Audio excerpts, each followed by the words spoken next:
Soms wil ik juist maar existeren en dan stop het zeker niet te motiveren voor te bewegen en gorreltjes mijn berg af. De student gaat voorbij als een volwassen tilt, like bij Asterberghof, wacht op het kerkhof. Soms is de dood de motivator voor te leven en jezelf te geven, maar het is maar later dat die puzzels in het open vallen. Dus af en toe kan me tijdens de situatie niet op die kennis beroepen, omdat nog verre in de toekomst ligt. Het avondrood van de dag verroodt de gedachte dat ik amper nog een groene licht gezien en in de laatste maand. Dus zo de kin en blijf ik staan zonder vooruit te gaan. Het is raar, maar ik voel van binnen dat het allemaal niet gemaakt. Je mag het weten, mag het jezelf 100 keer ze zeiden in het verleden. Op dat moment zink ik machteloos en blijf ik vast in mijn achterhoofd, pijzend like dat nooit niet meer zo vagelo. Mijn laatste hoop is mijn moment een paar weken ervoor en voor het laatste spot geweest. Dan wordt er juist een om mijn bagger op gewest en lopen mis. Zolang de vonkelijk mis om mijn plongse gesprongen, dus loop ik groenlijk het kapotte ik. Ik zijn amper maar een flarden van wie dan kunnen in het moment dat ik niet scherp genoeg zit voor de illusie te kunnen breien.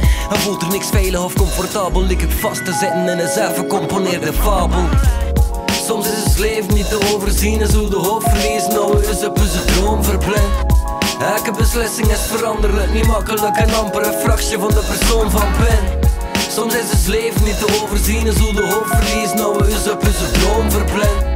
Elke beslissing is veranderlijk, niet makkelijk en amper een fractie van de persoon van ben. Ik overwin mijn angsten door ze toe te staan, ze los te laten en tegen mezelf zijn. Hoe dank je? Zelfmotivatie is een onderschatte kracht. Natuurlijk wordt een afgedankte deusje voor geen klassebak zonder wat inspanning te leveren.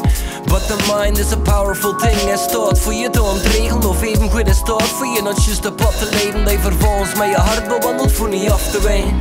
Dat klinkt gemakkelijk, dat weet ik, maar dat is niet. Het is vrij simpel, maar daarom is het nog niet gemakkelijk. Is het niet? Maar het komt maar goed. We zijn hier met de reden waarom dat we veel al dingen doen zonder het motief te weten. Maar het leven vereist af en toe dat je freestylt, dat je improviseert, dat je op het ritme van een beat vibe te dan overspoelen. Soms maar alles uit de B-side, dus soms moet je je zorgen laten varen aan de C-side. Soms is het leven niet te overzien en zo de hoop verliezen, nou is op onze droom verblind. Elke beslissing is veranderlijk, niet makkelijk en amper een fractie van de persoon van ben. Soms is het leven niet te overzien en zo de hoop verliezen, nou is op onze droom verblind.